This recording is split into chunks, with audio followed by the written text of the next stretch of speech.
तो जय हिंद साथियों, मैं अश्वनी शर्मा रीजनिंग फैकल्टी नील सर एकेडमी में आपका हार्दिक स्वागत करता हूं।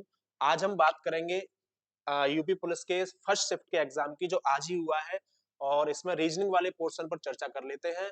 तो हमें सबसे पहला प्रश्न दिया गया है रीजनिंग में, देखिएगा कि हमें बोला गया है कि निम्नलिखित आकृति में कितने त्रिभुज होंगे। तो ये जो आकृति हमें दिखाई पड़ रही है, ऐसी आकृतियों के लिए हम क्या करते हैं कि 1, 2, 3, 4, 5 और 6, जैसे ही मैंने ये अंक लिखे तो अब मैं इन सबका सम कर दूंगा तो मुझे तुरंत आंसर दिखाई दे जाएगा। तो यदि मैं इन सभी अंकों को आपस में जोड़ देता हूँ, इन सभी अंकों को यदि मैं आपस में जोड़ देता हूँ तो मुझे आंसर डी में दिखाई दे रहा है कि इन सभी अंकों का जो योग होगा वो हमारे पास 21 निकल करके आएगा। चलिए साथियों, दूसरे प्रश्न की तरफ चल देते हैं। तो दूसरा प्रश्न कह रहा है कि एक व्यक्ति घर से पश्चिम की ओर जाता है। तो यदि कोई व्यक्ति घर से पश्चिम में जा रहा है तो ऐसे ही चलेगा और उसके चलने की दूरी बोली गई हमें 6 किलोमीटर। फिर वो राइट लेता है। जब कोई व्यक्ति ऐसे जा रहा है तो उसका राइट जो होना चाहिए वो ऊपर की तरफ होना चाहिए और वो राइट लेकर के कितना चल रहा है साहब, 11 किलोमीटर चल रहा है। और जैसे ही 11 किलोमीटर चला वो फिर से उसने राइट टर्न लिया और राइट टर्न लेकर के वो हमारे पास भाई 12 किलोमीटर चल गया। कितना चल गया साहब? 12 किलोमीटर। फिर से उसने राइट लिया और फिर से राइट लिया तो वो हमारा भाई 12 किलोमीटर फिर से चल रहा है। अब वो यहाँ पर था, यहाँ से यहाँ तक की हमें दूरी की बात करनी है। तो वो है व्यक्ति अब अपने घर से कितनी दूरी पर है, तो हम बात करेंगे कितनी दूरी है साहब उसकी, 1 किलोमीटर की उसकी दूरी है हमारे पास। अच्छा जी, अगले प्रश्न पर आगे बढ़ लेते हैं। तो अगला प्रश्न है हमारे पास प्रश्न नंबर 3। तो प्रश्न नंबर 3 कह रहा है हमें कि आपका एनालॉजी से लिया गया है प्रश्न। और एनालॉजी से लिए गए प्रश्न की यदि मैं बात करूंगा तो ये हमारे पास क्या रखा है साहब कि ग्रंथि एंजाइम, जिस तरह से ग्रंथि जो है वो एंजाइम से रिलेटेड है, उसी तरह से मस्तिष्क क्या कॉर्टेक्स से रिलेटेड है? नहीं साहब। अंग किडनी से है? नहीं। मांसपेशी ऐठन? नहीं। Generator current? बिल्कुल ठीक है साहब। ऑप्शन नंबर डी के साथ चले जाएंगे, क्योंकि जिस तरह से ग्रंथि से एंजाइम स्रावित होता है वैसे ही जनरेटर से जो है वो करंट स्रावित होता है। ठीक है साहब, अगले प्रश्न की तरफ चल रहे हैं। तो अगला प्रश्न हमें दिया गया है प्रश्न नंबर 4। तो प्रश्न नंबर 4 की यदि मैं बात करूंगा तो क्वेश्चन नंबर 4 कह रहा है, ये भी एनालॉजी से दिया गया है। तो यहां भी यदि हम बात करेंगे, देखिए साहब, बी से ए होने पर -1 चल रहे हैं साहब, जी को जैसा है वैसा लिखा जा रहा है। ई से यदि हम डी चल रहे हैं तब भी -1 चल रहे हैं और के से जे चल रहे हैं तब भी हम -1 ही चल रहे हैं। तो यहां भी हम डी से एक कम चलेंगे तो क्या हो जाएगा साहब, हमारे पास सी हो जाएगा। बी को जैसा है वैसा रख लिया हमने। अच्छा जी, एच से एक कम कर देंगे हमारे पास साहब फिर से जी आ जाएगा और आई से एक कम कर देंगे तो हम फिर से एच के साथ चले जाएंगे। तो ये हमें ऑप्शन नंबर सी में दिखाई दे रहा है। तो चौथे प्रश्न का जो आंसर दिखाई देगा वो हमको ऑप्शन नंबर सी में दिखाई दे जाएगा। चलिए साहब, अगले प्रश्न की तरफ आगे बढ़ेंगे। तो अगला प्रश्न है हमारे पास प्रश्न नंबर 5। तो क्वेश्चन नंबर 5 कह रहा है हमसे कि क्या 14 वर्ष की आयु तक के सभी बच्चों के लिए शिक्षा अनिवार्य कर देनी चाहिए? तो ये आपका आर्गुमेंट से ले लिया गया है कि 14 वर्ष की आयु तक के सभी बच्चों के लिए शिक्षा अनिवार्य होनी चाहिए। तो 14 वर्ष की आयु तक के बच्चों की शिक्षा की बात करेंगे तो उसके लिए पहला तर्क दिया गया है कि हाँ, इससे इन बच्चों से जबरन रोजगार की व्यवस्था को खत्म करने में मदद मिलेगी, जो कि बात ठीक है। जब आदमी एजुकेट होगा, पढ़ा लिखा होगा तो उससे जोर जबरदस्ती कोई कार्य कराया नहीं जा सकेगा।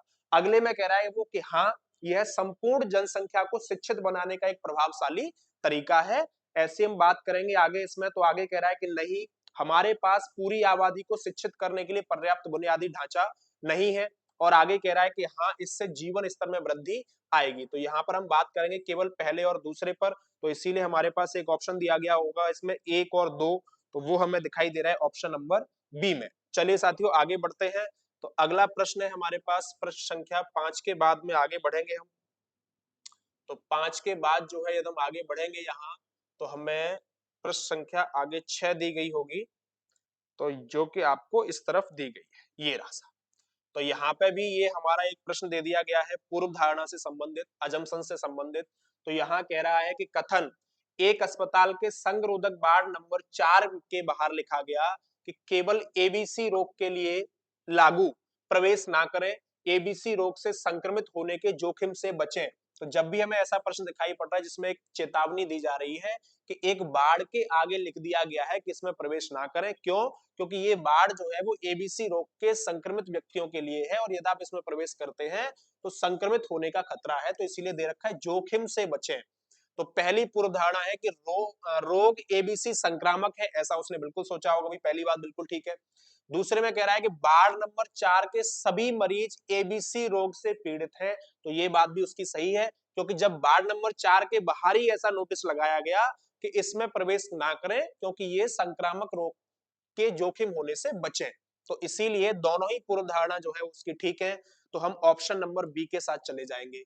ठीक है जी, आगे बढ़ते हैं। तो अगला प्रश्न है हमारे पास, आगे चल लेते हैं साहब, प्रश्न संख्या 7। तो 7 में ये थोड़ा सा हमें डाटा दिया गया है भाई, इस डाटा को पढ़ लेते हैं क्वेश्चन नंबर 7 के अकॉर्डिंग।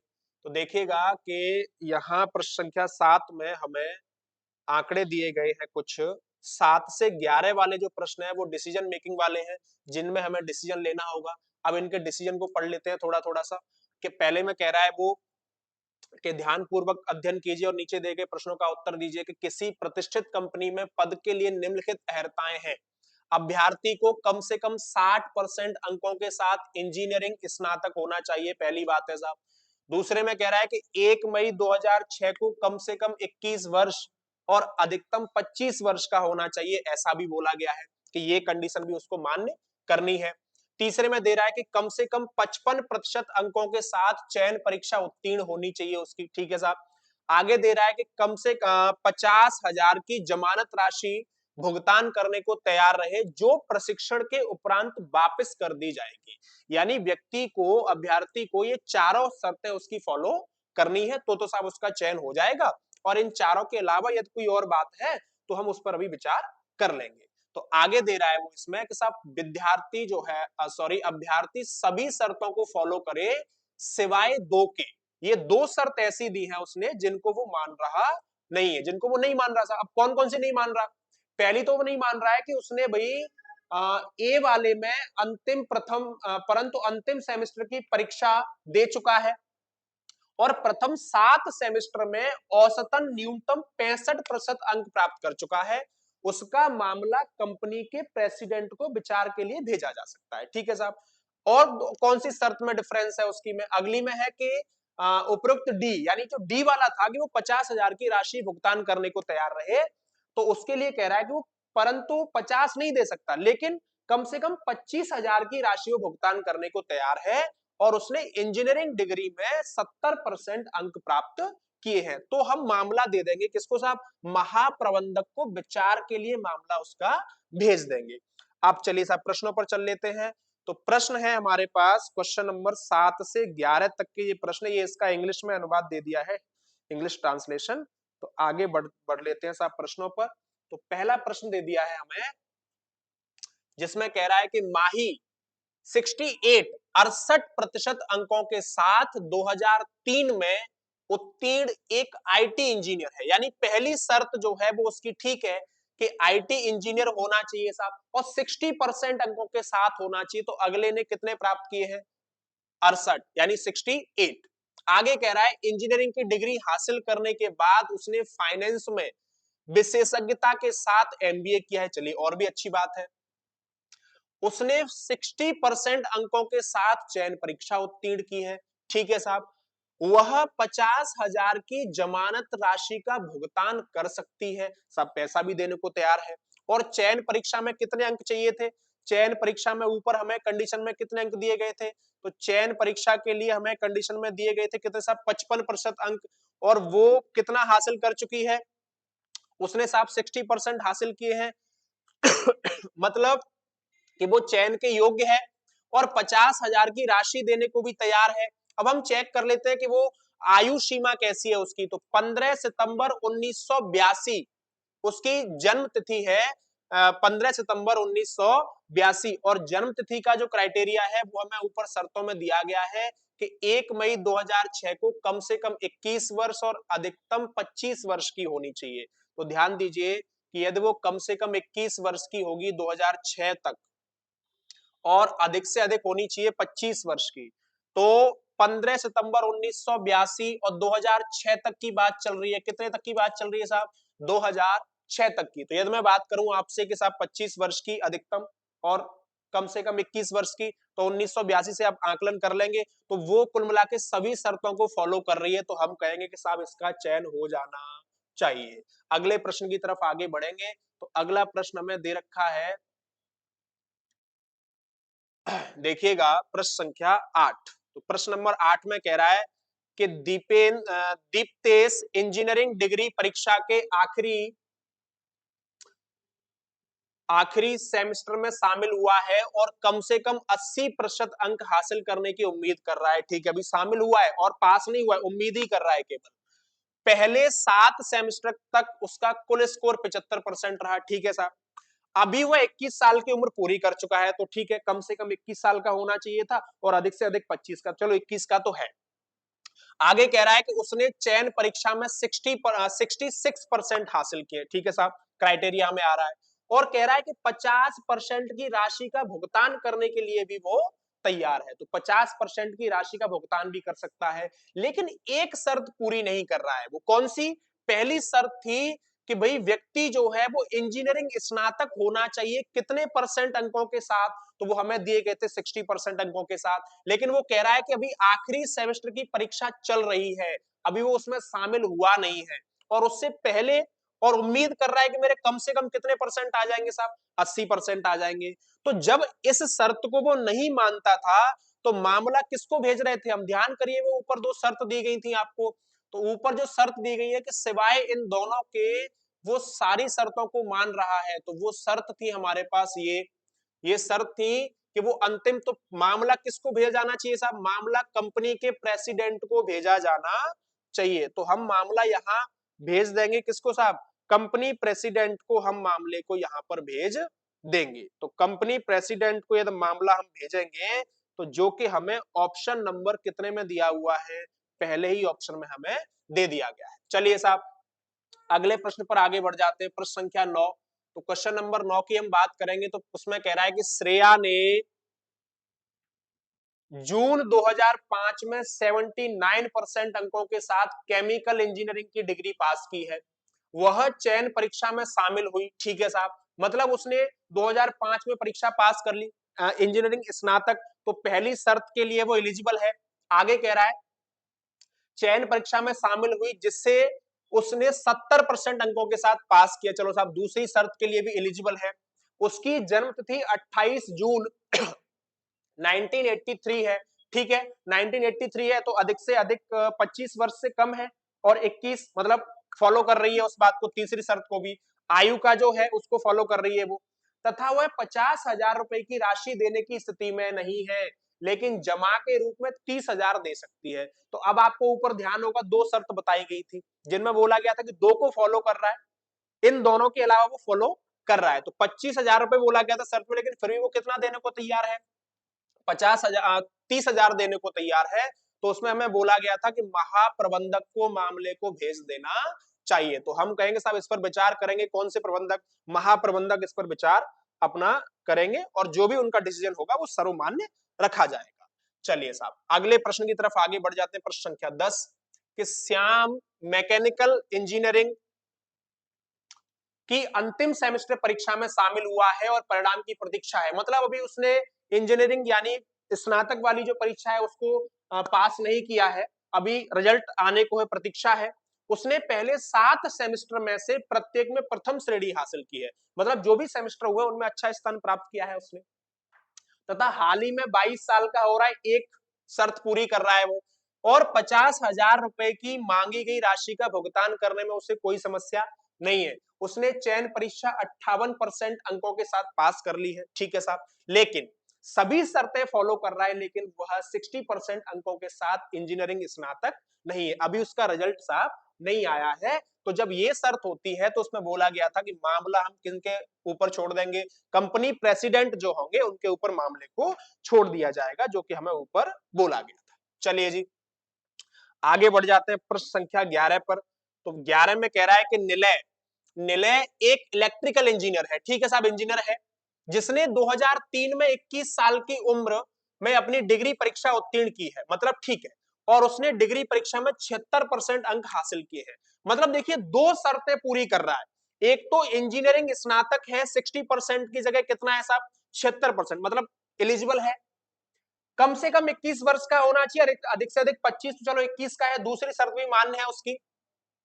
चयन परीक्षा में 72%, ठीक है साहब, मान्य है। वह जमा के रूप में 50,000 राशि का भुगतान कर सकता है। अब इसका सिलेक्शन कोई नहीं रोक सकता साहब, कह रहा है ना सभी शर्तों को वो पास कर रहा है, तो इसीलिए हम कहेंगे साहब चयन कर दो, इसका चयन कर दिया जाए। ठीक है जी, तो हम ऑप्शन नंबर किसके साथ चले जाएंगे, ऑप्शन नंबर सी के साथ चले जाएंगे। आगे दे रहा है साहब 11 के बाद में प्रश्न संख्या 12 पर चलते हैं। अच्छा, ये जो 12 वाले प्रश्न है ये आपके एसएसटी से दिए हुए हैं, तो इन पर हम चर्चा आपको करा दी जाएगी। ठीक है जी, चलिए हम रीजनिंग वाले पोर्शन पर चल लेते हैं। तो रीजनिंग वाले पोर्शन में थोड़ा सा और स्क्रॉल करते हैं इसको। चलिए जी, चलिए जी, इसमें रीजनिंग वाले पोर्शन पर आ जाते हैं।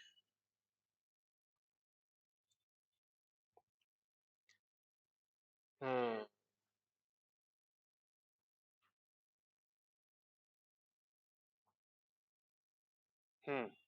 इधर हमें दे दिया गया है,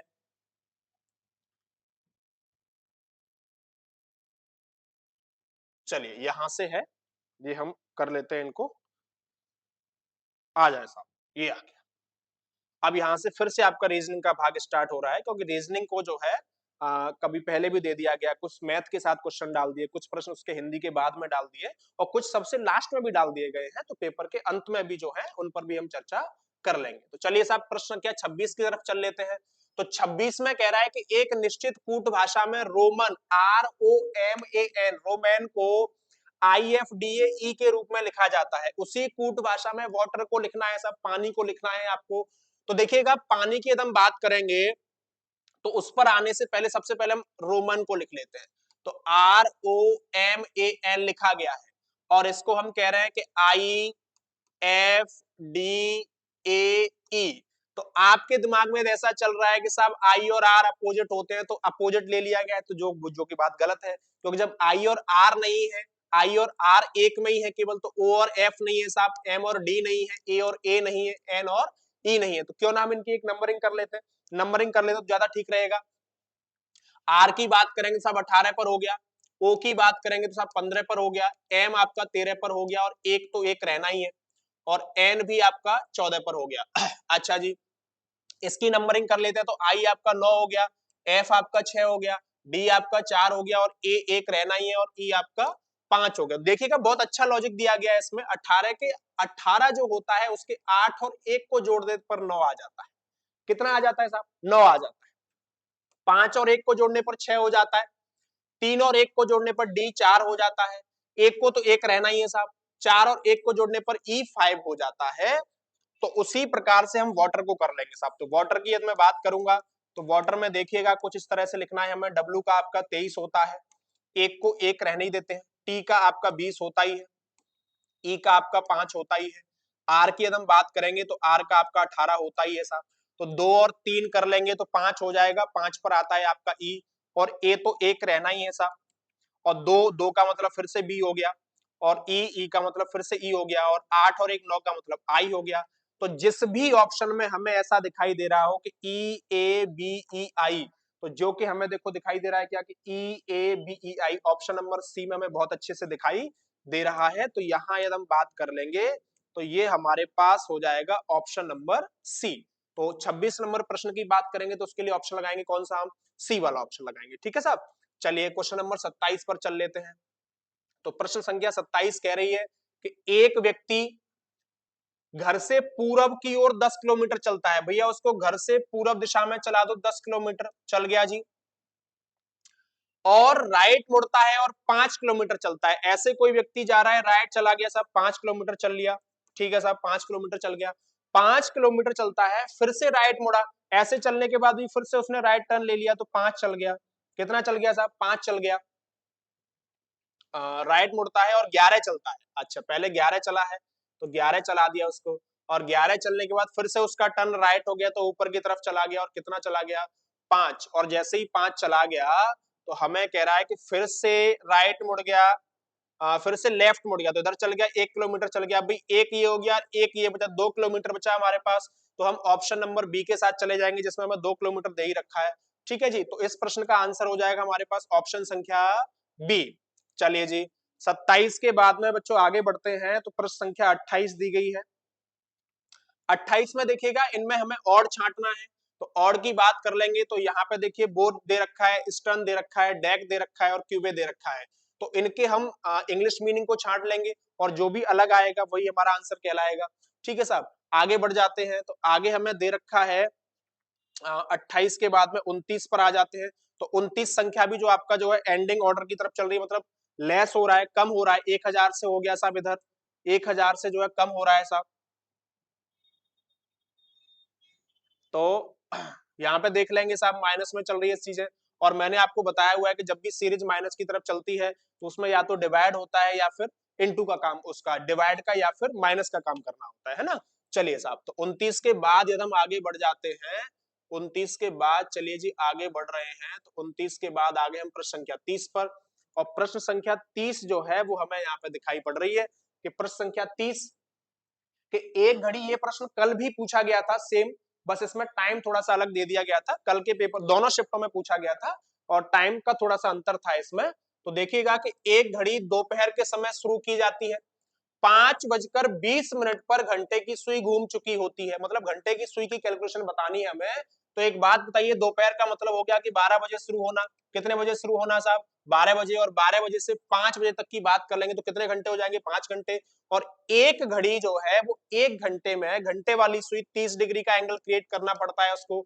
तो 5 से बात कर लेंगे साहब 12 से काउंट करेंगे तो ये हमारे पास हो जाएगा 150, और 150 के बाद में 20 मिनट और है और 20 मिनट और है, तो घंटे वाली सुई 20 मिनट में 10 का काउंट कर लेगी तो आंसर हो जाएगा हमारे पास कितना, 160 डिग्री। ठीक है जी, आगे बढ़ लेते हैं, तो आगे प्रश्न की तरफ बढ़ेंगे। तो आगे दे रहा है हमको कि रेखा 31 नंबर, कि अपने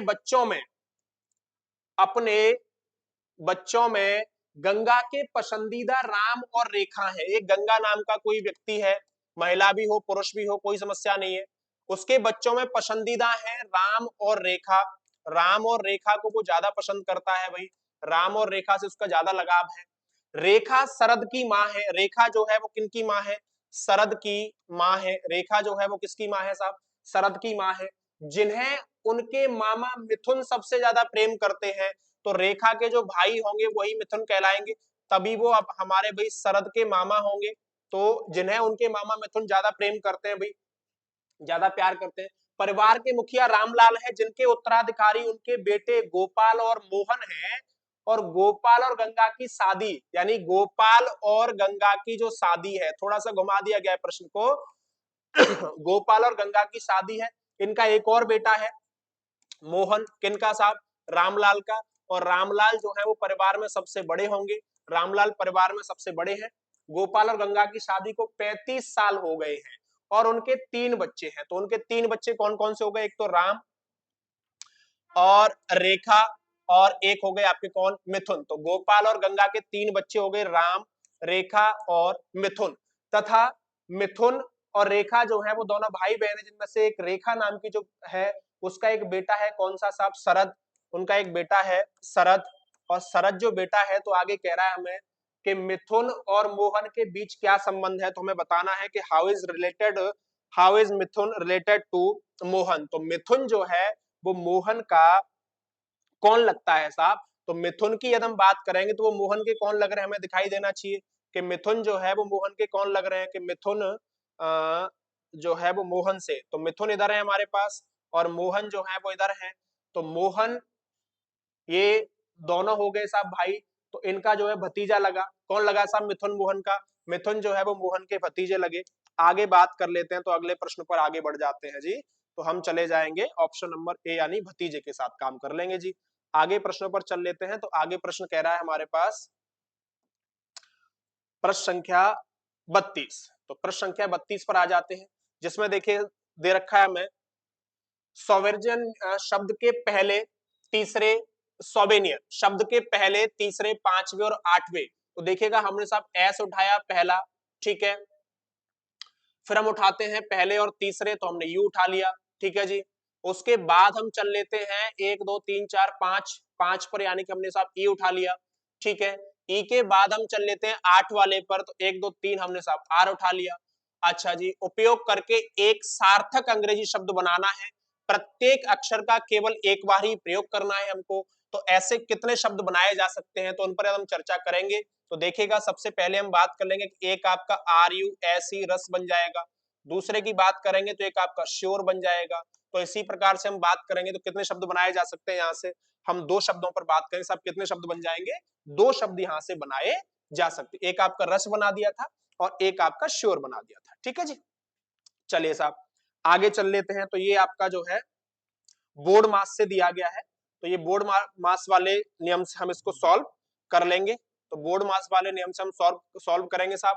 पहले दे रखा है, देखिए बोर्ड मास में पहले डिवाइड करते हैं, तो 4 तिया 12 हो गया, डिवाइड कर लेंगे साहब और इनटू कर देंगे, बचेगा उसको जोड़ देंगे तो 9 और 2 11 के साथ चले जाएंगे। ठीक है जी, आगे हमें 33 के बाद में 34 की बात कर लीजिएगा साहब। तो 34 जो प्रश्न कह रहा है कि एस ए से लंबा है, तो एस को साहब आप ए से लंबा रखिए। एस को हमने ए के ऊपर रखा तो लंबा हो गया। आर सी से लंबा है, आर जो है वो सी से भी लंबा है। आर जो है वो किससे भी लंबा है साहब, सी से भी लंबा है, लेकिन वी से छोटा है। आर सी से तो लंबा है लेकिन छोटा किससे भैया, बी से छोटा है। हाँ, लेकिन वी से छोटा है।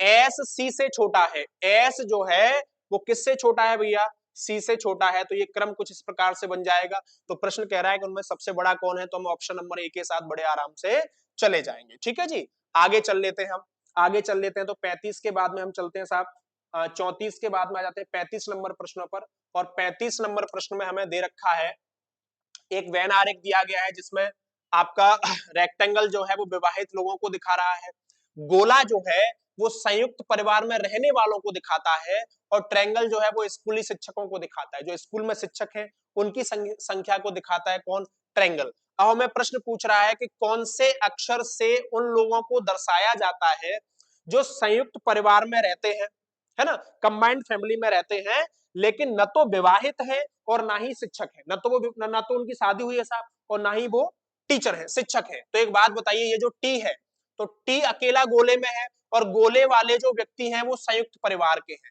संयुक्त परिवार के हैं साहब। लेकिन ये टी जो है वो न तो स्कूल में पढ़ाते हैं और ना ही इनका विवाह हुआ है, क्योंकि यदि विवाह हो गया होता तो ये इसमें रेक्टेंगल के अंदर आ जाते, और यदि स्कूल में पढ़ा रहे होते तो त्रिभुज के अंदर आने चाहिए थे। तो इसीलिए हम चले जाएंगे ऑप्शन नंबर सी के साथ। किसके साथ चले जाएंगे जी, ऑप्शन नंबर सी के साथ। आगे कह रहा है हमसे 35 के बाद में भैया चलते हैं 36 की तरफ। 36 प्रश्न नीचे होगा हमारे पास। देखिएगा, आगे कह रहा है कि बुद्धि, चिंता और शक्ति, यानी बुद्धि, चिंता और शक्ति की हम बात करेंगे, तो यहाँ बुद्धि, चिंता और शक्ति के लिए तीनों बातें अलग अलग रहेंगी। तो हम चले जाएंगे ऑप्शन नंबर डी के साथ। ठीक है जी, आगे बढ़ लेते हैं, आगे प्रश्नों की तरफ चलते हैं। देखिए आगे हमें प्रश्न दिया गया है कि निम्नलिखित प्रश्न में एक शब्द दिया गया है, उसके बाद 4 अन्य शब्द दिए गए हैं, जिनमें से एक दिए गए शब्द के अक्षरों का प्रयोग करके नहीं बनाया जा सकता, और उसी शब्द का हमें चयन करना है जो शब्द नहीं बनाया जा सकता। तो हमें दिया गया है एप्लीकेशन। क्या दिया गया है भैया, एप्लीकेशन। सबसे पहले एक बात बताइए कि क्या हमें यहाँ POLONIA कहीं भी एल दिखाई पड़ रहा है, आपको बिल्कुल दिखाई दे रहा है साहब एल हमको। तो यदि हमें एल दिखाई दे रहा है तो हम कहेंगे साहब कि ओ भी दिखाई दे रहा है, लेकिन क्या हमें ओ 2 बार दिखाई दे रहा है, आपको साहब नहीं दिखाई दे रहा 2 बार, क्योंकि एप्लीकेशन में तो केवल एक ही बार ओ दिखाई दे रहा है। चलो, तो वो हमसे पूछ भी तो यही रहा था कि कौन सा प्रयोग करके नहीं बनाया जा सकता। अच्छा जी, तो हम इस पर अभी चर्चा करेंगे। तो ऑप्शनल ओपीटी, ऑप्टिकल OPTICAL, तो यहां देखे साहब ओ भी दिखाई दे रहा है, पी भी दिखाई दे रहा है, टी भी दिखाई दे रहा है, आई भी है, सी भी है, ए भी है, एल भी बन सकता है। ANTIC, ए भी है, एन भी है, टी भी है, आई भी है, सी भी है, बन सकता है। ऐसे ही पॉइंट में POINT बन सकते हैं। तो इसीलिए हमारा आंसर रहेगा कौन सा नहीं बन सकता साहब, ए वाला ऑप्शन इसका बनाया नहीं जा सकता। ठीक है भैया, तो कौन सा ऑप्शन नहीं बनाया जा सकता, हम चले जाएंगे ऑप्शन नंबर ए के साथ। चलिए साहब आगे बात कर लेते हैं। तो देखिएगा एक अच्छा प्रश्न दिया गया है, और इस तरह के प्रश्न में कल भी कई सारे पूछे गए थे, है ना। 2 प्रश्न दोनों शिफ्टों में एक एक प्रश्न कल भी आया था, और आज भी हमें पहली शिफ्ट में ऐसा प्रश्न देखने को मिला है। इसमें कह रहा है कि एक पहेली उत्साही एक रहस्यमय बॉक्स को खोलने के लिए एक कोड को याद करने की कोशिश कर रहा है, और वह निम्नलिखित विवरण याद करता है। तो हमें एक नंबर बनाना है, और वो नंबर के लिए हमें थोड़ी सी जानकारी याद है, तो क्या हम इस पूरी जानकारी से उस नंबर को बना पाएंगे? तो आप कहोगे सर कोशिश करके देखते हैं, शायद बन जाएगा। तो देखिएगा कैसे बनेगा। कोड 3 से शुरू होगा, तो पहली बात फिक्स होगी कि कोड किससे शुरू होना चाहिए भैया? 3 से शुरू होना चाहिए, ठीक है। आगे कह रहा है कि कोड 729 पर समाप्त होगा, तो पीछे के जो 3 डिजिट होंगे वो 729 ही होंगे और कुछ नहीं हो सकता आपको, ठीक है साहब।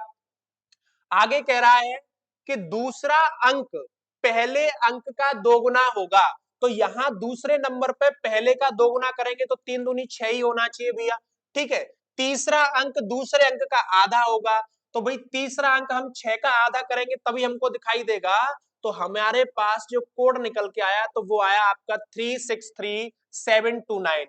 तो जिस भी विकल्प में हमें ये कोड दिखाई दे रहा होगा तो उसका चयन हम कर लेंगे।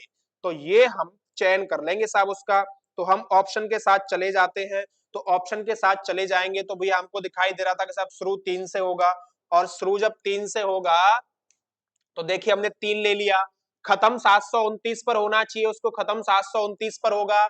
पहला जो दूसरा जो है वो पहले का दोगुना तो 6, और तीसरा दूसरे का आधा तो 3। तो इसीलिए हमको हमें ऑप्शन नंबर ए में बहुत अच्छे से दिखाई पड़ रहा है कि 363 और 729। तो हम चले जाएंगे साहब कौन से ऑप्शन के साथ? ऑप्शन नंबर ए के साथ। चलिए साहब, ये हमारे पास क्वेश्चन नंबर था, कौन सा?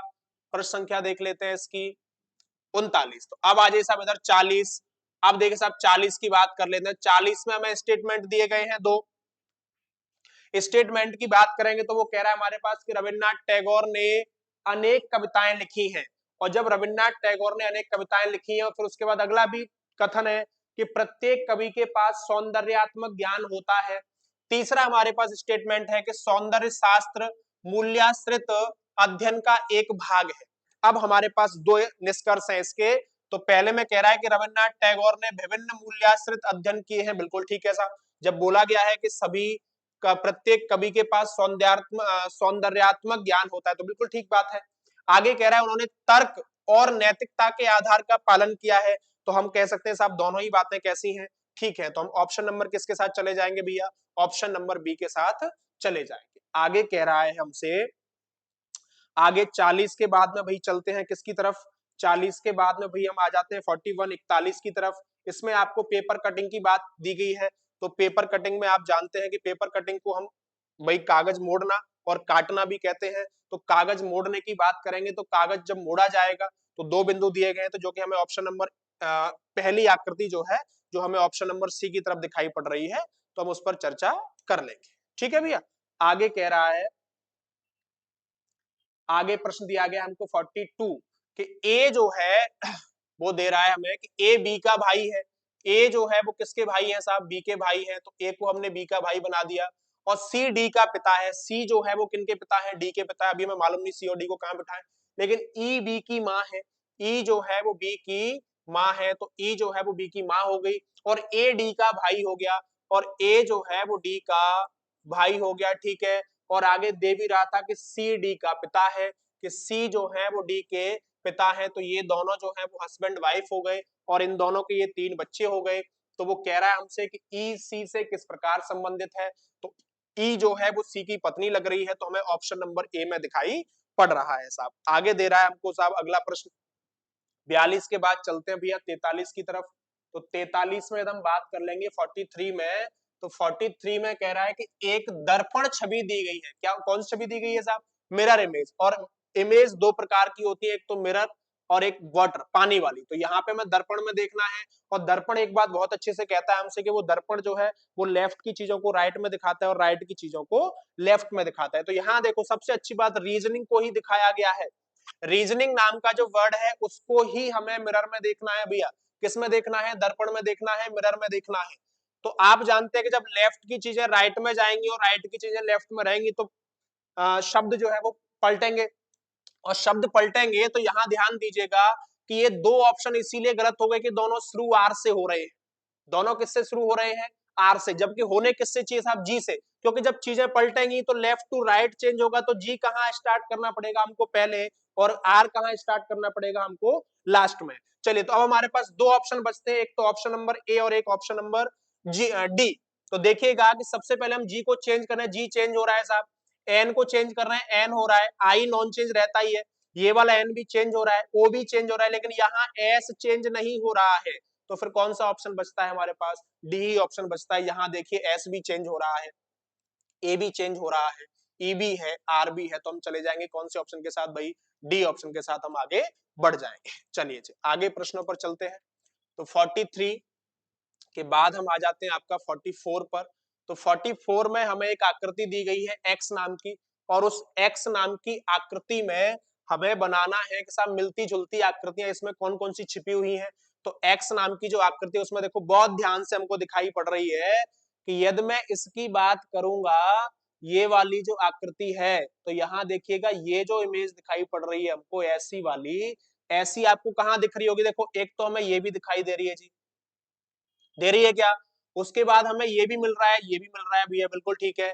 क्या हमको ये आकृति दिखाई पड़ रही है? आप कहोगे सर ये बिल्कुल दिखाई पड़ रही है हमको, ये वाली आकृति दिखाई पड़ रही है। और क्या ये भी बन रही है? आपको सब ये बिल्कुल दिखाई पड़ रही है हमको।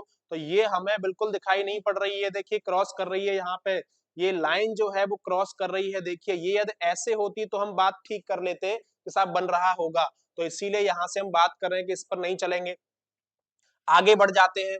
तो आगे बढ़े तो देखिए यहाँ पे हमें ये दिखाई पड़ रहा है क्या? आपको बिल्कुल दिखाई दे रहा है भैया, ये हमको दिखाई पड़ रही है। अच्छा ये दिखाई पड़ रही है क्या? आप कहोगे साहब बिल्कुल दिखाई दे रही है, ये दिखाई दे रही है हमको। आपको ये दिखाई पड़ रही है क्या? मैं को हाँ साहब ये देखो दिखाई दे रही है, ये दिखाई दे रही है ये वाली, आपको बिल्कुल दिखाई दे रही है। तो हम चले जाएंगे प्रश्न ऑप्शन नंबर 3 के साथ, और जो हमें ऑप्शन नंबर किस में दिया हुआ है? बी में दिया हुआ है। ठीक है भैया, आगे चलते हैं। तो 44 के बाद हम आगे बढ़ेंगे आपके 45।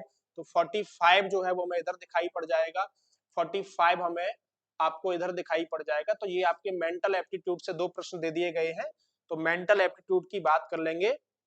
तो देखिएगा कि एक टोकरी में 12 दर्जन सेब है, 2 दर्जन बाद में जोड़े जाते हैं, 10 सेब खराब हो गए हैं जिन्हें हटा दिया गया है, शेष को 2 टोकरियों में समान रूप से स्थानांतरित किया जाता है, प्रत्येक में कितने सेब होंगे? तो देखिएगा कि 2 दर्जन की बात कर रहे हैं तो 1 दर्जन में 12 होते हैं, 2 दर्जन 12 दर्जन सेब है तो 12 दर्जन की बात कर लेंगे तो 144 हो गए साहब। ठीक है, 1 दर्जन में 12, तो 12 दर्जन की बात करी हमने तो कितने हो गए? 144। उसके बाद कह रहा है कि 2 दर्जन बाद में जोड़ दिए, तो 2 दर्जन बाद में जोड़े, इसका मतलब 24 और जोड़ दिए उसमें, तो ये हमारे पास हो गया 4 और 4 8, और 14 और 2 168 हो गए।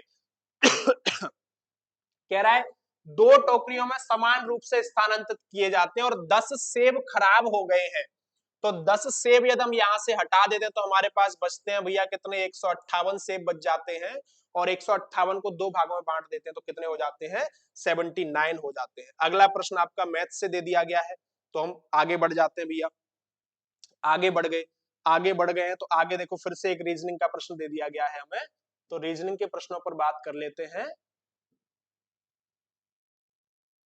कि जन्म, ये आपका लॉजिकल सीक्वेंस से दे दिया गया है कि हमें एक क्रम में लगाना है चीजों को। तो पहले की बात करेंगे, इसमें दिया गया है बर्थ, यानी बच्चे का जन्म हुआ साहब, फिर दे दिया गया कि डेथ हो गई, मर गया, उसके बाद अंत्येष्टि हो गई, फ्यूनरल हो गया, मैरिज हो गई, एजुकेशन हो गई। तो हम जानते हैं कि भाई सबसे पहले क्या होगा? बच्चे का जन्म होगा, तो एक हो गया। उसके बाद क्या करेगा साहब वो? उसके बाद साहब उसकी एजुकेशन होनी चाहिए, तो 5 नंबर वाला आ जाएगा।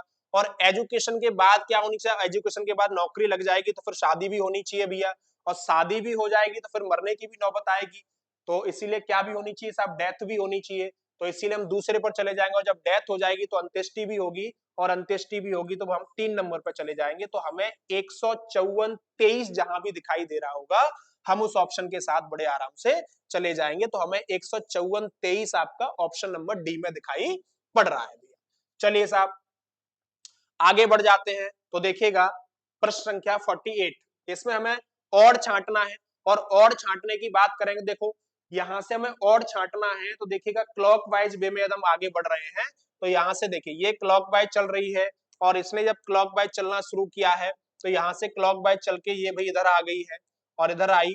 तो यहाँ से हम बात करेंगे, इसमें पहले में आनी चाहिए थी इधर, जबकि वहां नहीं आई, और आगे फिर से चले गए तो फिर से साहब इधर आ गई। यहां से काम करेंगे तो फिर से भैया इधर की तरफ बढ़ी, और यहां से काम किया तो फिर से भाई और आगे बढ़ गई तो यहाँ बीच पर वो आ गई।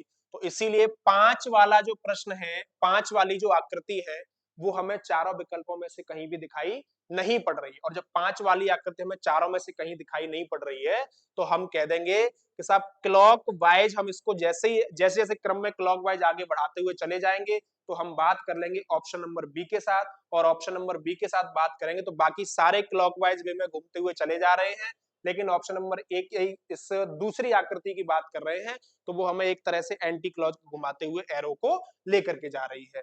ठीक है जी, आगे बढ़ जाते हैं। तो आगे कह रहा है हमारे पास 48 हो गया। 48 के बाद जो है ये अब आपकी जो है जीएस स्टार्ट हो गई है, और जीएस के बाद भी शायद कुछ प्रश्न हमें यहाँ रीजनिंग के देखने को मिलेंगे। तो जीएस के बाद जो है वो रीजनिंग के प्रश्नों की चर्चा कर लेते हैं। तो जीएस के बाद रीजनिंग के प्रश्न जो हैं वो मिल जाएंगे हमें, तो निकाल लेते हैं पहले उनको।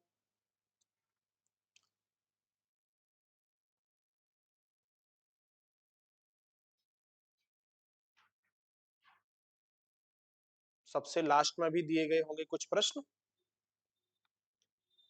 जीएस के बाद जो है आपकी हिंदी भी आ गई, और हिंदी के बाद जो है कुछ प्रश्न दिए गए होंगे।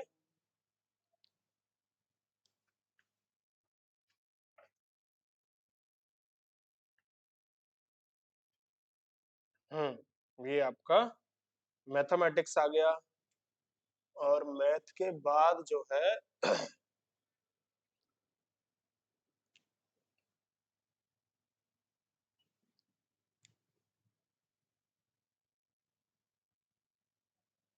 ये देखिए, ये आपका रीजनिंग का पोर्शन फिर से दे दिया गया है। तो यहाँ देखिएगा, ये आपका एक बोर्ड मास से दिया गया है, जिसमें कह रहा है वो कि माइनस का अर्थ जो है वो भाग हो जाए, माइनस जहां भी होगा वो डिवाइड में काम कर जाए, ठीक है। प्लस का अर्थ गुणा हो जाए, प्लस जो है वो जहां भी लगा होगा प्लस गुणा के रूप में काम करे। और डिवाइड का अर्थ घटाना हो जाए, डिवाइड जहां भी हो वो किसके रूप में काम करे भैया, घटाने के रूप में काम करे। और आगे दे रहा है कि इनटू का अर्थ जो है वो जोड़ हो जाए, और इनटू का अर्थ जब जोड़ हो जाएगा तो इनटू यदि यहां लगा हुआ है तो ये प्लस के रूप में कार्य करेगा। और हम जानते हैं बोर्ड मास से, तो बोर्ड मास में क्या करते हैं, पहले डिवाइड को ही सॉल्व करना है हमको, और पहले यदि हम डिवाइड को सॉल्व करेंगे तो 36 गुणा 6 डिवाइड 6 करिएगा तो हमारे पास 6 आ गया साहब। अब उसके बाद इनटू करना है, तो यहां से किया हमने 3 दूनी 6, इधर भी हो गया। अच्छा जी, उसके बाद 18, और ये माइनस किया हमने कितना, 18 से हमने 6 माइनस कर दिया, प्लस का काम कर रहा है ये हमारे पास। तो 18 और 6, 18 और 6 हमारे पास भैया 24 हो गए, और 24 में से फिर से हमको कुछ माइनस करना पड़ेगा।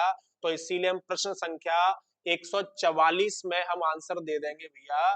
प्रश्न संख्या 144 का जो आंसर रहेगा वो हमारे पास 18 हो जाएगा, क्योंकि हम बोर्ड मास के नियम से इसको आगे फॉलो कर रहे होंगे। ठीक है जी, बाकी आप चेक करते रहेंगे चीजों को, और आगे बढ़ते जाएंगे। आगे आगे कह रहा है कि उस वेन आरेख का चयन करिए जो निम्न संबंधों को अच्छी तरह से समझाता है। पहला दिया गया शब्द उसने मनुष्य दे दिया, फिर दे दिया चूहा, और फिर दे दिया डॉक्टर। अब भाई चूहा ना तो मनुष्य हो सकता है और ना ही चूहा डॉक्टर हो सकता है, तो इसीलिए चूहे को अलग रखना ही पड़ेगा। और चूहे को अलग रखना पड़ रहा है तो वो हमें दो ऑप्शन में दिखाई दे रहा है। तो ये पहला वाला गलत हो गया, ये भी गलत हो गया। अब हमारे पास दो ऑप्शन है, जिसमें एक में तो तीनों को अलग अलग रख दिया है, और एक में केवल चूहे को अलग रखा गया। तो हम कह देंगे भैया कि मनुष्य ही डॉक्टर होते हैं, चूहे डॉक्टर नहीं होते, जानवर डॉक्टर नहीं होते, जानवरों का डॉक्टर भी एक मनुष्य ही होता है। तो इसीलिए मनुष्य, डॉक्टर और चूहे को कहां रखा जाएगा अलग से, तो हम ऑप्शन नंबर किसके साथ चले जाएंगे भाई, ऑप्शन नंबर बी के साथ हम चले जाएंगे। आगे प्रश्नों पर बढ़ जाते हैं। तो 45 के बाद हम 46 पर चलते हैं। तो 46 की बात कर लेते हैं। तो 46 में हमें दे रहा है वो, ये भी आपका वेन आरेख से दे दिया गया है कि ये जो लोग हैं वो अंग्रेजी बोलते हैं, और ये जो लोग हैं वो जर्मन बोलते हैं, और ये जो लोग हैं वो फ्रेंच बोलते हैं। अब भाई अंग्रेजी वाले, फ्रेंच वाले और जर्मन वाले तीन लोग हैं हमारे पास, और तीन लोग हैं, और प्रश्न में पूछ क्या रहा है कि उन लोगों की पहचान करें जो कम से कम दो भाषाएं बोलते हैं। कम से कम दो भाषाएं बोलने वाले लोगों की हमें पहचान करनी है। तो कम से कम दो भाषाएं बोलने वाले, ध्यान दीजिएगा, ये जो ए है वो केवल अंग्रेजी बोलते हैं। ये जो ए है वो केवल क्या बोलते हैं भैया, अंग्रेजी बोलते हैं, तथा ये जो बी है वो केवल और केवल फ्रेंच बोलते हैं, तथा जो सी है वो केवल और केवल क्या बोलते हैं भैया, जर्मन बोलते हैं। ये जो ई है वो दो भाषाएं बोल रहे हैं, आपको बिल्कुल बोल रहे हैं भाई। अच्छा जी, एफ दो भाषाएं बोलते हैं, बिल्कुल बोलते हैं। डी दो भाषाएं बोलते हैं, बिल्कुल बोलते हैं। जी तीन बोलते हैं, लेकिन कम से कम दो तो बोलते ही हैं। तो इसीलिए हम चले जाएंगे ऑप्शन नंबर किसके साथ, ऑप्शन नंबर डी के साथ चले जाएंगे साहब। 46 के बाद चलते हैं हम आपके 47। तो 46 के बाद 47, ये देखिए आपका पीवाई क्यू आर एस से दिया गया है। यहाँ पे एकदम पीवाई क्यू आर एस की बात कर लेते, देखो P Q R S, P Q R S, तो सबसे पहली बात करिए कि क्यू तो आना ही चाहिए, क्यू आना चाहिए ना, क्योंकि चारों ऑप्शन में क्यू है। उसके बाद देखिए चारों में एस भी है, तो एस भी आना चाहिए दूसरे नंबर पे, और दूसरे नंबर पे यदि एस भी आना चाहिए तो P Q R S Q S दो हो गए। अब हम जानते हैं कि पी क्यू आर एस और क्यू एस आर पी, और क्यू एस आर पी, तो यहां देखिए फिर से चालू कर रहा है वो कि पी एस क्यू आर, तो पी एस क्यू आर की बात करें तो फिर से एक और एस आ रहा है, फिर हमारे पास दे रहा है उसने कि आर एस क्यू एस, और आगे कह रहा है कि एस, यहाँ पे हम रख देते हैं आर को S R P, Q S R P, यहां से पड़ेगा क्यू एस आर पी। आगे कह रहा है कि पी क्यू आर एस, तो हम ऑप्शन नंबर डी के साथ यहाँ भी चले जाएंगे साहब, ऑप्शन नंबर डी के साथ चले जाएंगे। आगे देखिए सीरीज का दिया गया है, सीरीज में यहाँ पे हम डिफरेंस ले लेंगे, और डिफरेंस ले लेंगे और डिफरेंस से सॉल्व कर देंगे, तो आंसर 13 हो जाएगा हमारे पास। आगे चल लेते हैं भैया, आगे चलते हैं। तो आगे कह रहा है हमें चार विकल्पों में से दी गई एक्स की दर्पण छवि चुनिए। तो एक बात बताइए, यहाँ भी दर्पण छवि है, और दर्पण जो है वो लेफ्ट टू राइट और राइट टू लेफ्ट को चेंज करता है। तो दर्पण की यदि हम बात कर रहे हैं तो यहाँ से देखिए दर्पण में पलटेगा, एम एन दर्पण यहाँ लगा हुआ है, और एम एन दर्पण यदि यहाँ लगा हुआ है तो ये पलटेगा साहब, और ये यदि पलटेगा तो ध्यान दीजिएगा कि ये वाली आकृति इधर दिखाई पड़ेगी और ये आकृति हमें इधर दिखाई पड़ेगी, तो हम 3 के साथ चले जाएंगे, और 3 हमको ऑप्शन नंबर बी में बहुत अच्छे से दिखाई दे रहा होगा। अंतिम प्रश्न की तरफ बढ़ते हैं, आज के सेशन का लास्ट प्रश्न है, और जो कि हमें दिया गया है 150 नंबर पे, और जिसमें बोल रहा है हमको कि डिटर्मिनेशन, डिटर्मिनेशन शब्द के अक्षरों का प्रयोग करके एक ऐसा शब्द है जो बन सकता है, और एक ऐसा शब्द है जो बन सकता है, हम उसकी बात करेंगे। तो ध्यान दीजिए कि डिटर्मिनेशन, तो यहां देखो टर्मिनेटेड, तो T R M I N A T E D, T R M I N A T E D, तो भाई इसका प्रयोग हम करेंगे तो ये हमारे पास दिखाई दे रहा है कि सब बन गया। आगे बात कर रहे हैं तो D E V I A T I O N, तो वी तो है ही नहीं कहीं डिटर्मिनेशन में। एल साहब, एल की बात करें तो एल भी कहीं भी नहीं है, यहां भी एल दे रखा है और सी भी दे रखा है, तो ये भी नहीं है, तो इसका आंसर हम दे देंगे कि डिटर्मिनेशन से हमारा टर्मिनेटेड बन सकता है। तो ये हम चले जाएंगे ऑप्शन नंबर ए के साथ। तो आज के जो है पेपर के, हमने पहली शिफ्ट के पेपर के रीजनिंग के प्रश्नों को देखा है, तो आज की बातें यही जो है हम खत्म करते हैं। Thank you so much.